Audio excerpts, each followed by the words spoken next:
Welcome to Inside Independent Publishing with IBPA. I'm your host, Christopher Locke. I'm also the IBPA Director of Membership and Member Services.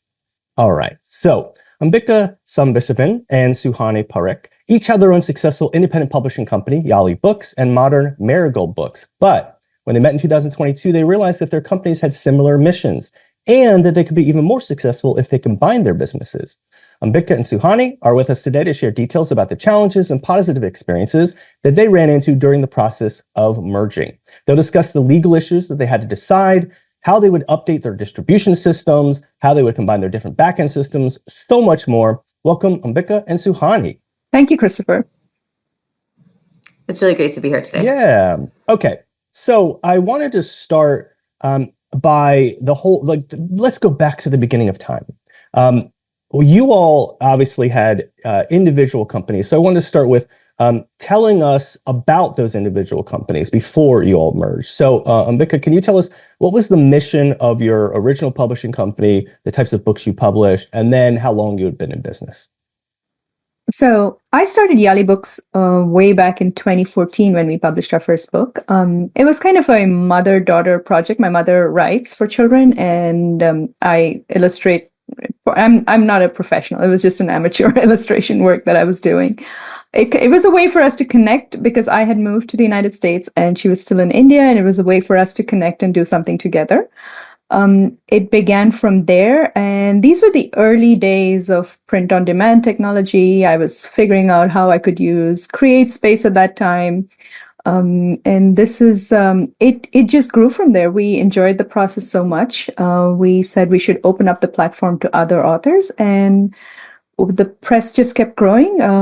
The books were very well received, for which we are eternally grateful. And we enjoyed it so much. We enjoyed being editors, we enjoyed being publishers, and we didn't want to stop. So it became a full-time occupation. And then what were the books y'all were publishing under Yali Books? So Yali Books began as a way for me to keep in touch with my heritage where I grew up. So the focus was really India, but also South Asia, because we have so many connections in the South Asian region. So Yali Books kind of honed its mission to say we are opening windows to South Asia. And it became a way to showcase culture, diversity, and richness from the region. But then I also realized that I had a certain way of looking at it. I really wanted to bring across the values of equity, equality, and justice in my work, and really wanted to focus on those. So really fill the gaps where stories were not being told.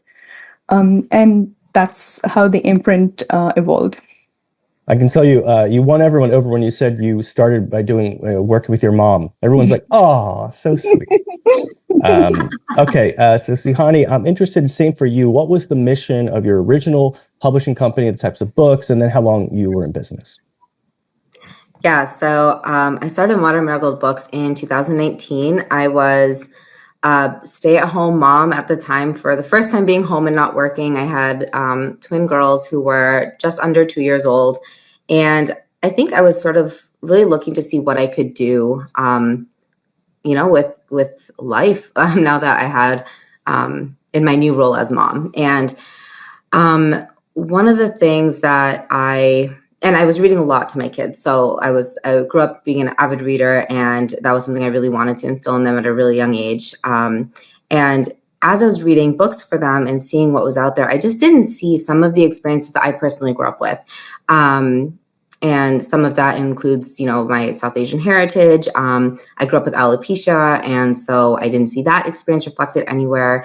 And I have always loved writing. And so at some point it sort of clicked, maybe I should dabble in writing a children's book. And I started writing what became the first book I published, which is Shreya's Very Own Style, which talks about a young girl growing up with alopecia. And I honestly just fell in love with the whole process of making a book, in learning about what it takes to publish. And the original, I'm so sorry. I actually have to look back on the original mission that MMB had, because it was such a long time since I had used it, but it was we strive to instill confidence, pride, and a strong sense of self-love in children of diverse upbringing. So that was the original mission of Modern Marigold Books. And it's so funny because it's evolved so much and it's come so far, but the essence is still right there. Like it's exactly what we're still doing with the imprint. So yeah, that's sort of the start of my now career in publishing. Yeah. So you started yours for your children. So this is the heartwarming episode where we're creating books for our moms, our children. It's amazing. Okay. So I wanted to then find out, how did you all then meet, and what was that conversation like just initially where you were like, hey, wait a second, we should work together? Yeah, so Ambika had started a group over WhatsApp that was for other South Asian folks in children's literature. So in publishing, whether they're authors, illustrators, publishers, and I joined that group because I was like, okay, this is exactly the community I was looking for. And one day she posted a question asking if anyone had ever looked for or spoken to someone about or considered a partnership with someone else. And in my head, like that immediately set off like a big like light bulb. I was like, I have, because that was something I was struggling with a lot. Like just working by myself in publishing was so lonely, so difficult. So, it just felt like I was just doing something so alone. And I mean, Yali Books had a name by then. So I was always referring to, how she was going about publishing and the kind of books that she was producing. And I immediately wrote to her like, yes, I have. Are you looking for a partner? I think that was the start.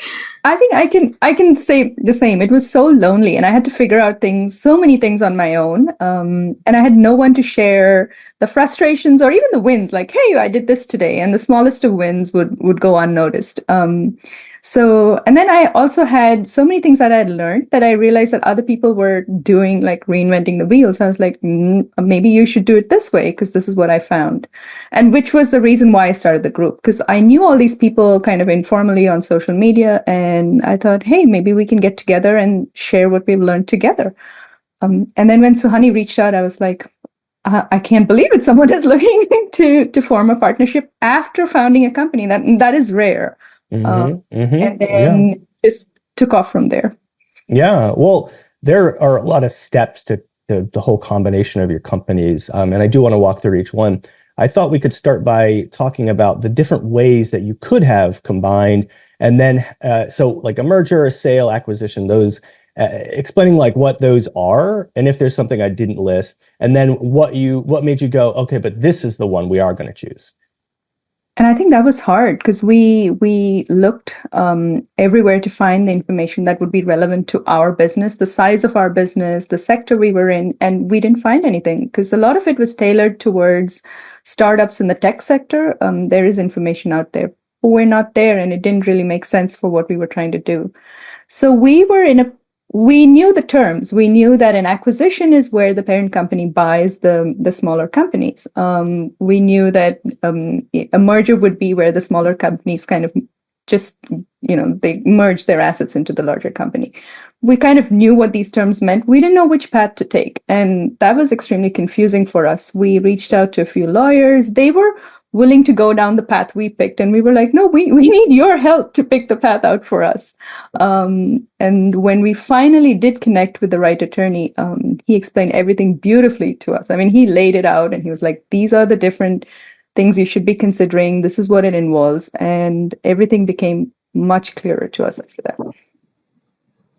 Yeah, and I think the main thing that we were trying to figure out how to get around is each of our companies had their own identity already. We had followings on social media. We already had this certain brand image that we had been building for the last 10 and 5 years. And so I think we were trying to figure out how do we bring them together without losing those. So we didn't want to just merge them and, dissolve those names. So we landed on eventually creating a parent company that they would be merged underneath. And that was the recommendation that we received from our attorney after kind of hearing about what was important to us, how, what we wanted to do, what we definitely didn't want to do, how we wanted to work together. He said, a merger sounds really right for you, where both of your existing companies merge into the parent company and then can continue on as imprints. So you don't lose that, that brand that you've built over the last so many years.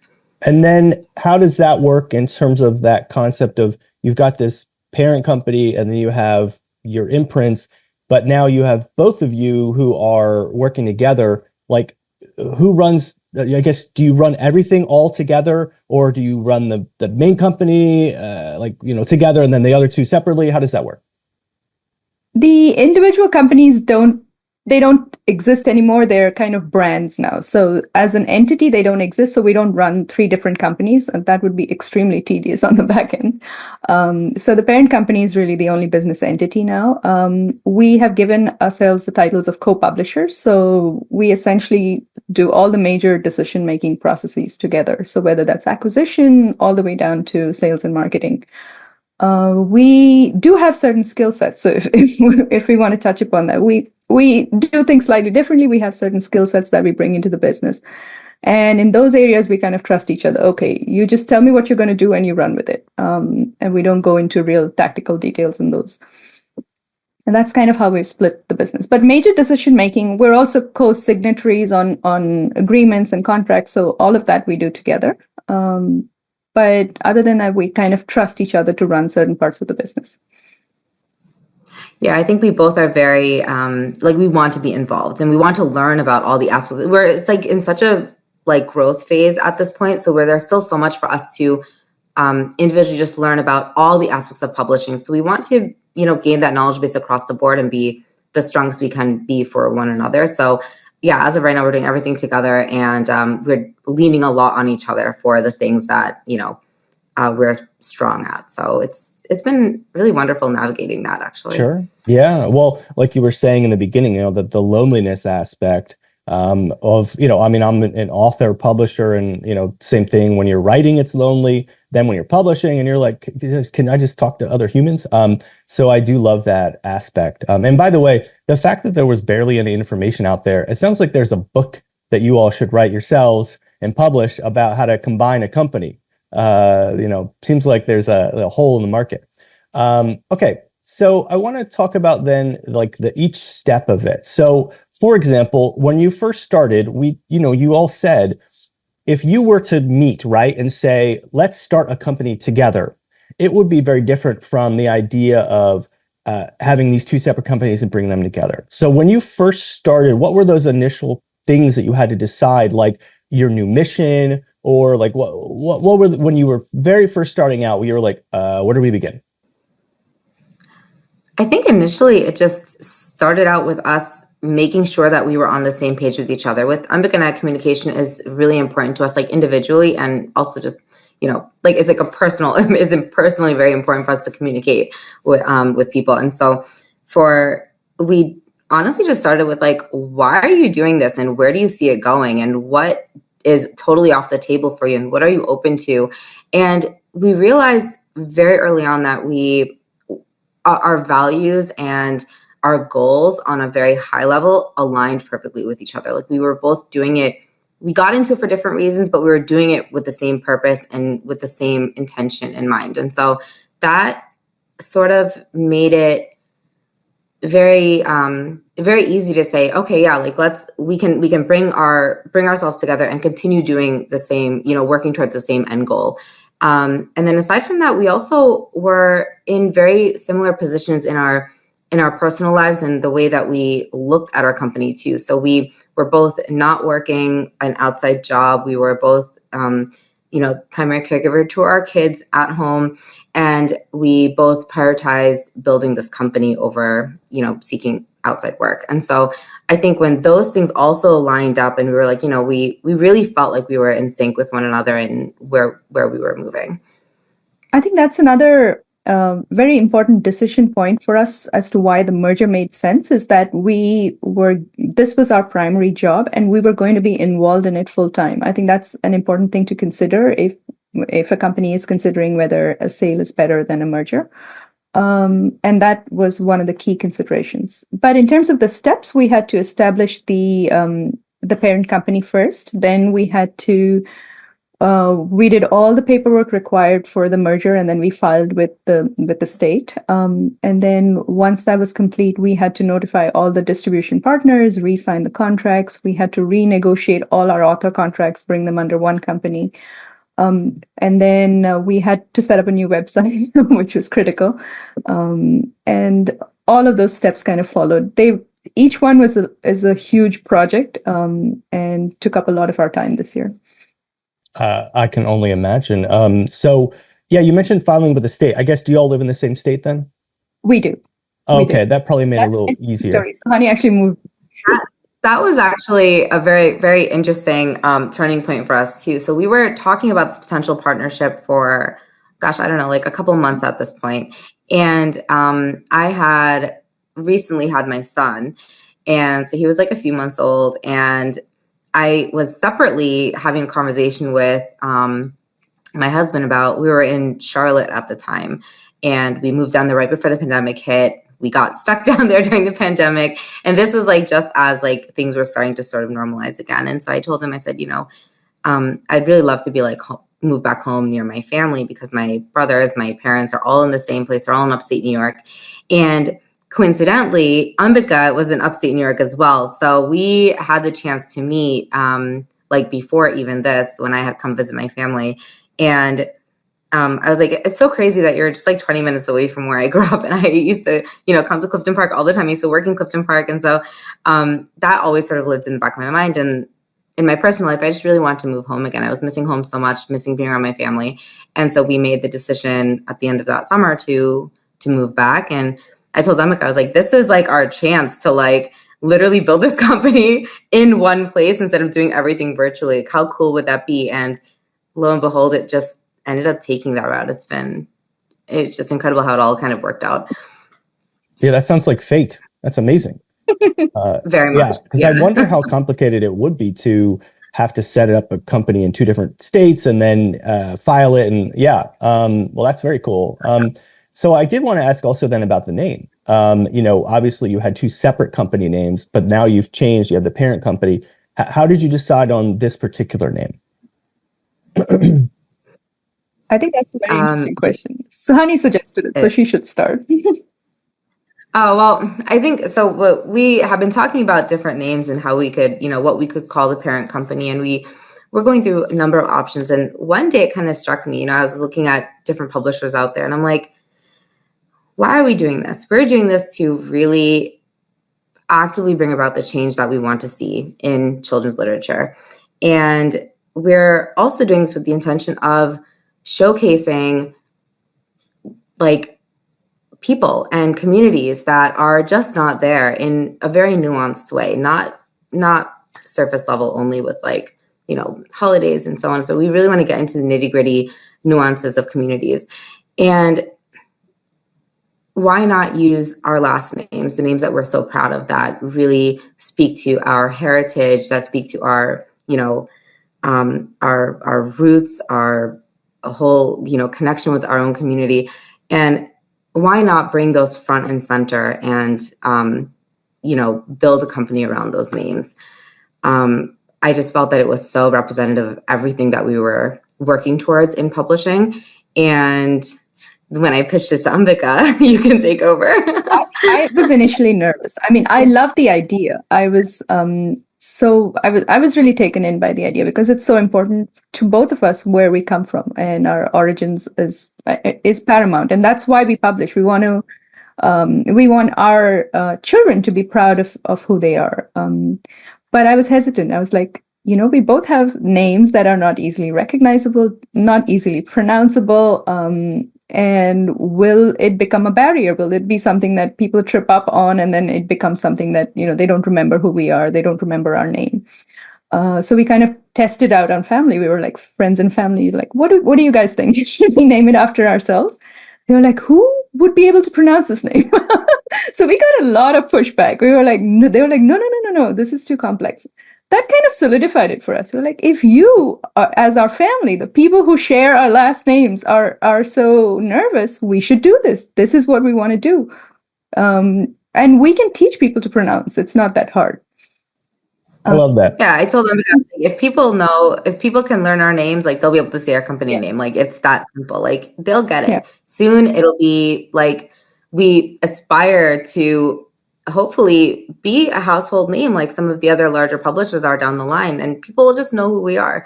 we just have to keep working in that direction. Yeah, I love that. I love how authentic that is to you all, to your mission.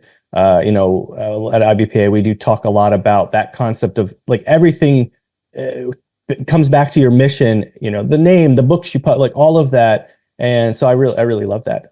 Thank you for sharing that. Okay, so I want to talk about, those processes that we talked about, a little more detail. So we'll talk about what you originally individually had as companies and then what you decided. So let's talk about like book acquisitions, like getting authors and all that. Like, how did your original companies do that? And then did you change anything, or did you decide, oh, we're already doing this well? Whoever wants to answer that one. I think we're sort of still learning how we want to go about the acquisitions process. It's so complex, and there's like so many different ways you can go about it, and very creative ways to go about it as well. I think given that I will say our original companies, both of us always kept submissions very open. We just kind of accepted manuscripts all the time, and we reviewed them as and when we got time and when we were ready to take on another project. And I think Ambika and I both went about the same way. But now, given that we have such a strong and honed mission and vision for our parent company as well as the two imprints, we definitely are trying to think about how to go about it strategically. We also are overwhelmed with submissions. I will say we receive like so many submissions. If they're closed at the moment, we had to close it because we had put it up, I think, for a week, and we had like 50 submissions or something. It was like massive. Like, so we just don't have the bandwidth to go through all those submissions at the moment. So we shut it down really quickly. And we're like, all right, we need to really think about how we can go about this in a way that we can manage. And that's also going to bring exactly the type of stories and manuscripts that we're looking for, because it is very specific. And I think overall processes, we're still refining them. I think we're in a place where it's evolving. We're trying to figure out two people working together, how does that work? Because we took a lot of the decisions on our own earlier. So now we have to collaborate, and we have to figure out what makes sense for both of us and the company. So I think that's a work in progress. And it's much harder. There's so much learning for us in terms of what was only in our heads has to now become a standard operating procedure. And that's a really tough process. Sure. Yeah. Oh, I love that so many people applied. I mean, it sounds like you're already like as big as Disney. So, congrats. I wouldn't say that, but it feels good to hear. And it was a good feeling to have so much interest in people wanting to work with us. We're very, very grateful for that interest. And you mentioned about those author and illustrator contracts. So I'm assuming, did you work with the same attorney and rework those, or was that a complicated process to figure out, okay, this is now the new contract? Very complex. Very, very complicated.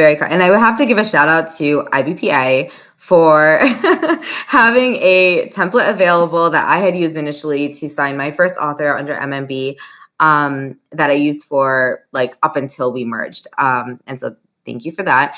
And yeah, that was a very complicated process. We both had very different contracts that asked for different things and granted different rights. It was just they were both very, very different. And also the length. I think Ambika's was like 3 pages long. Mine was like 16, 17 pages. Like a really long contract.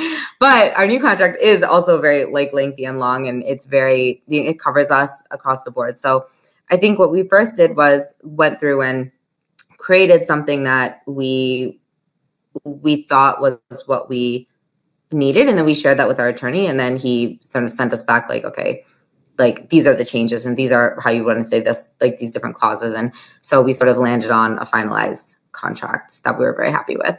It was such an elaborate process because we had to envision so many different scenarios. How would we approach this? How would we approach that? We asked for contractual language to incorporate these. AI is a perfect example. I mean, that's something that's new. And we tried to create language that would work for us as publishers, work for our creators. And we gave authors and illustrators the flexibility to say absolutely no AI to their contract, or say, no, we will be using AI. So we had to be flexible and meet everyone where they were. Yeah. And did you all have employees at your other company, or you just had contractors?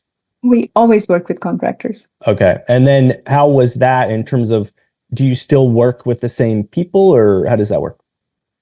Yes, we do. And I think we just kind of grew our roster of people we could call upon, which is fantastic. We knew different people, and now we have a larger pool that we can draw upon. And we're always looking for wonderful people to work with.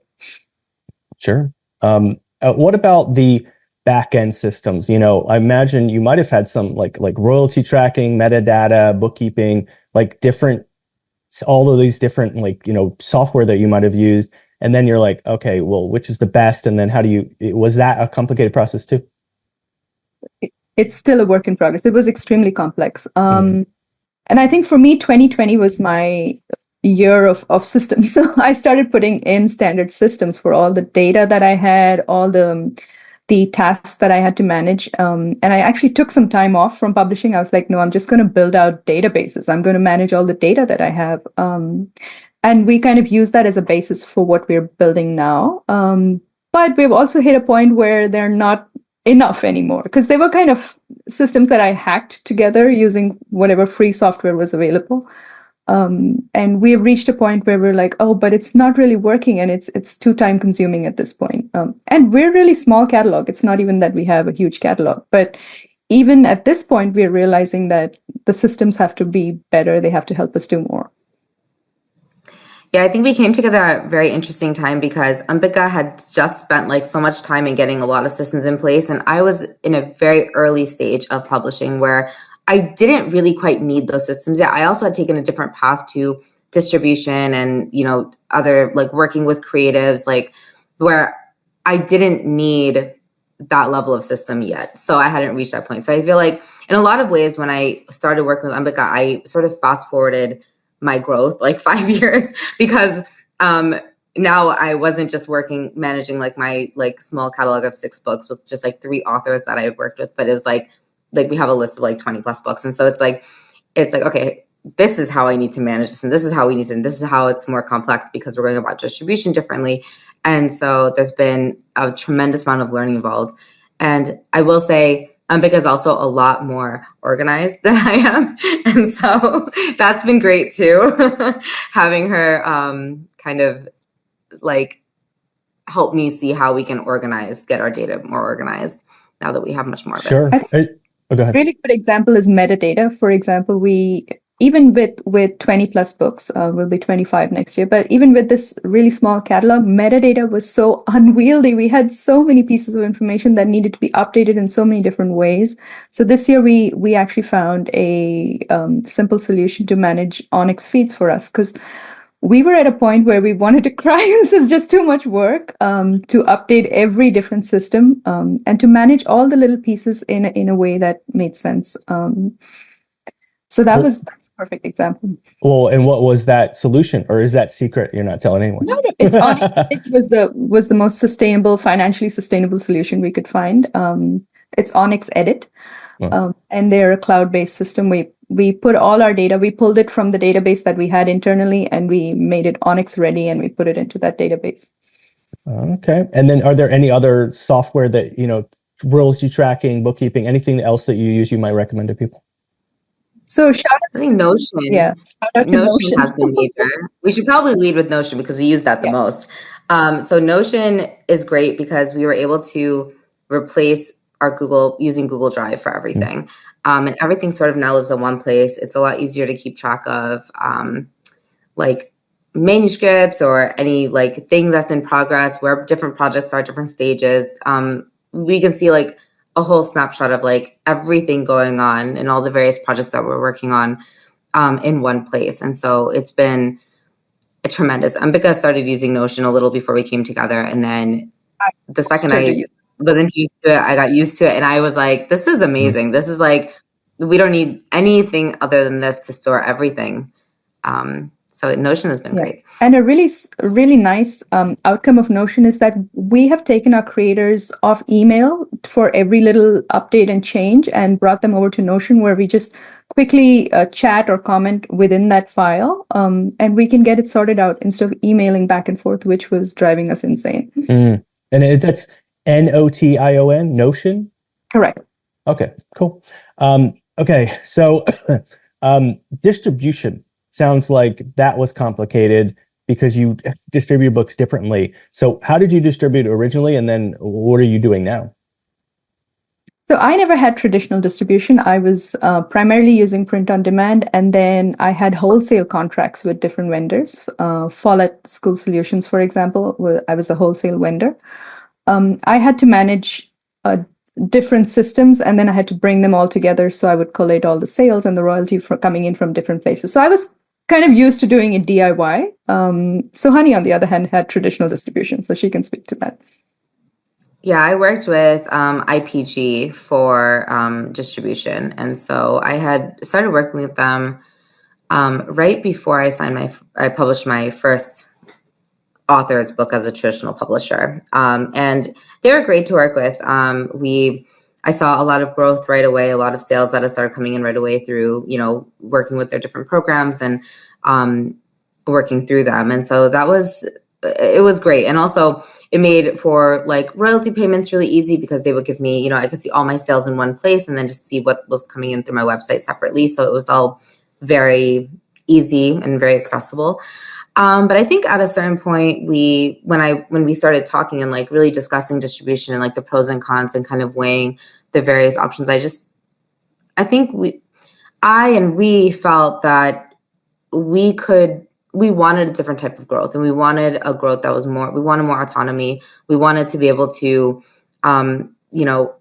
make more decisions than we were allowed to make working with a traditional distributor, target specific markets. We wanted to really grow in the education market with schools, libraries, and we couldn't really target that through a traditional distributor. And so we decided to step back from that and kind of take Ambika's way of approaching distribution, which is a bit more complex. Like it's a little bit tougher and more to manage. However, I think it allows us to really create stronger relationships. So I think in the past, I think Ambika worked with her vendors in a very not passive, but when she got orders, she would fill them, and it was sort of at that very surface level. And now we're really trying to invest in their different marketing programs, create stronger relationships with them, see how we can make ourselves more visible in their system and create just those stronger relationships with them. So that's been something we've been really focusing on this year. And I think we're starting to see the fruits of that. I think so. I think this year was really a turning point where we kind of moved from vendor to partner, and that's amazing. I mean, we are just at the starting phase of this partnership. We're really excited to build really strong partnerships with the wholesalers and see how we can develop those.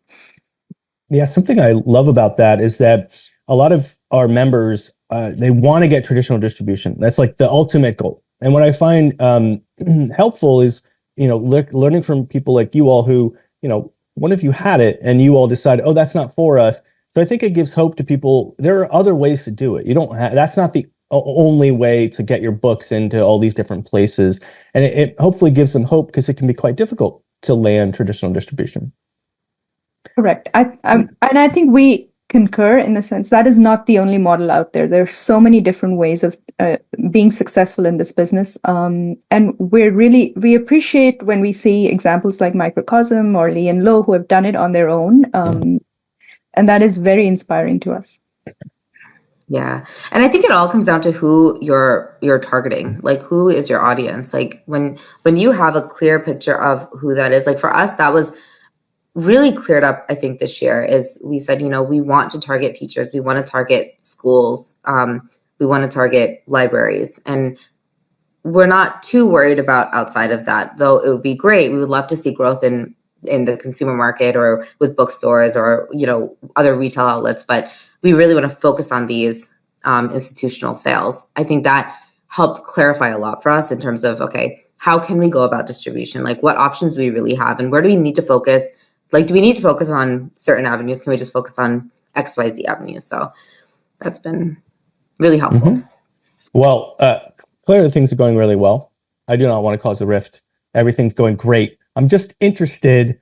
Obviously, when you have one person, it's lonely. But when you have two people, you have to make decisions together. And sometimes you're like, oh, but I was going to do, so how has that been? Like, are there anything, you must have conversations where you're like, you have to figure out how to compromise, and it's for the better of the company now. So have there been any things where, you all were trying to figure out like, okay, what's the best way forward, and how have you worked through that process of having to make decisions with someone? I think two things really help. One is we are clear communicators. We're straight talkers. We will give it to each other the way we feel, the way we see it. We will communicate that clearly. The other thing that helps is that both of us have thick skins. We don't get offended really easily. So if she calls me out, I'm not going to get offended. I'm very willing to take criticism and feedback, and so is she. That really helps as the starting point. But overall, big picture, we often find that we agree pretty easily. We have never had really big picture concerns where we're completely in two different directions. That has never happened. Tactically, yes, we do disagree. So some tactics, she might have a certain preference, or based on what our previous experiences have been, we sort of get stuck in that mode. Like we're like, oh no, it was successful for us in the past. Why shouldn't we do it this way? But there are other ways out there. So we're very willing to listen to each other and say, okay, that was successful, but this is also successful. Pre-orders was a great example, right? So, honey, where we did things differently. Yeah, that was. I was just thinking about that when you said that. Right. We did things differently when it came to pre-orders. We had a different mindset when it came to pre-orders. And then we realized, hey, neither one is wrong. We should be doing both. Like, why aren't we doing both approaches and getting more pre-orders in? That's the goal anyway. So that's a perfect example. We do disagree, but we give it to each other, and then we also laugh a lot. we're constantly pulling each other's leg, and we're joking, and we don't get that serious about what we're doing. I think that's important. Yeah, that's a huge point. Is like we don't really take ourselves and our work. We take it seriously. We do feel like we have a great responsibility in publishing, and we want to do the best that we can do. But we don't take ourselves, like, we know no one's life is hanging in the balance. It's fine. Like, we'll figure it out. We'll figure out a way to figure out a solution for this one thing, and we'll keep moving forward. And I think we often look at it and refer to our partnership as a marriage, because it's very, very true. Like, if we're moving in the same direction, overall, we want the same thing. If we have the mindset that we're going to just figure out how to make it work along the way, we'll figure it out. And so I think we just both really hang on to that a lot. It's like, these are all small things in the big picture. We just figure out what's the best decision for right now, and we move on. We don't worry about, I didn't get my way this time, or that person got, we don't really get hung up on that, and we don't care to. We have bigger things to accomplish, and we're really focused on that. Yeah, I love that you have thick skins. I'm very sensitive. For every critical thing someone says, I'm like, you need to give me 5 compliments. That's just the way it's going to work. It sounds like it's going very well. I'm very excited for you all. And I'm interested, where do you go from here? Like, what are your plans to grow even more? Oh my God, so many. We are we're big dreamers. We're always dreaming about down the line, what we're going to do, what we can do next. I think there are a couple things I can speak to. Diversifying the types of books that we publish. So we are really exciting piece of news is we are launching our 3rd imprint very soon with the publishing of a book next year. So we're publishing a book called Diaspora-ish by Gayatri Sethi, and that book is in the nonfiction space, and this whole imprint will focus on nonfiction children's literature. So we're really, really excited about that. I think that's an area that Ambika and I have been wanting to dip our toes in for a very long time individually. And so we're excited to get that off the ground next year. And also expand to different books. Like, we don't really have books for the age group of 0 to 2. So exploring that some more middle grade books, chapter book series, and hopefully down the line, maybe even some adult literature. So let's see. But the other big dream that we have is we wanted to build collaborative. So that's, I think, really critical. It's a lesson that we learned through our own merger, that working together is better for everyone. And we want to see how we can translate this into a larger collaborative within the industry. How do publishers get together, where our missions align or our audiences align, and how do we help each other, lift all boats within the market. Yeah, communities are at the heart of everything we think about. We always keep community in mind. for books, for every project and all of this, how can we work together and create that community? And so we would love to create over time a publishing community that really focuses on, collaboration and working together and all of us making progress and growing. Absolutely. So this is such an interesting topic. We're a little over time, but there's two other things real quick I did want to ask you about. You got certified as a woman-owned business, and I did want to ask, we don't have time to go through the whole process, but just what was the reasoning for that? And then very quickly, is there somewhere you can tell people to go to at least start that process? I think essentially, if you're looking for certain kinds of contracts, whether they are government bids or certain type of B2B contracting, it helps to be certified as a woman-owned or minority-owned business because there are funds set aside for these contracts. If that is your goal, that's where you want to be, I would suggest looking into it. It's very straightforward. You really have to go in and submit the documentation they ask for. It takes a long time because they have a huge backlog. So if you are thinking of a certain government contract, think 1 year in advance in terms of getting the certification. Wow. Okay. And then the other question or thing I want to talk to you about is, of course, IBPA has the IBPA Innovative Voices program, where we support publishers through many different means for marginalized communities. And you all were part of the first group, and we had tons and tons of applicants, but you all obviously stood out. You do really amazing work. So I just quickly, can you tell us, how the program went for you, and maybe tell other people about the program a little bit? Amazing. Honestly, we got so much more out of the program than we ever imagined that we would get, and we were so grateful to be selected for the first batch. It was such a good feeling. We have to give the biggest shout out to our mentor, Kara Ostendorf of Free Spirit. She was incredible in bringing so much knowledge our way. She literally looped in different team members based off of what we wanted to learn about that particular month. And it was absolutely incredible. We learned so much, and we literally we finished so many of our projects during the time of our mentorship with her, because she was giving us so many bits and pieces of information that we were like, oh, this is the last little bit we need to know to make this decision. Okay, here we go. Done with that. Done with our website. Done with this vendor. It was fantastic working with her. And a huge shout out to the IBPA grants and the ability to have attended PubU, which honestly we couldn't have done. We are so grateful for that opportunity. Yeah, I know that when everybody was reading the applications, you all were absolutely like, oh, okay, well, we know for sure we got one. You all did great work. This is such interesting information. I appreciate you all going through all the details. And I'm excited for all the things you have coming up. You're just, getting started really. So I want to make sure everyone goes to your website. So here's how you spell it. It's SAMBASIVANANDPARIKH.com. Okay. Sambasivan and Parikh website is, check out your books. And you have more coming out soon. So that's really exciting. And then also, this is obviously the IBPA, Independent Book Publishers Association podcast. So we hope that you'll consider being a member. IBPA-online.org is where you go to learn more about that. We have podcasts drop the last Thursday of every month. It's on YouTube, anywhere you can download podcasts. We hope you subscribe. Again, I'm grateful to know you all and that you all are members. Thank you, Ambika and Suhani. And I wish you all the best going forward. Thanks to everyone for listening. Thank you so much. Thank you so much.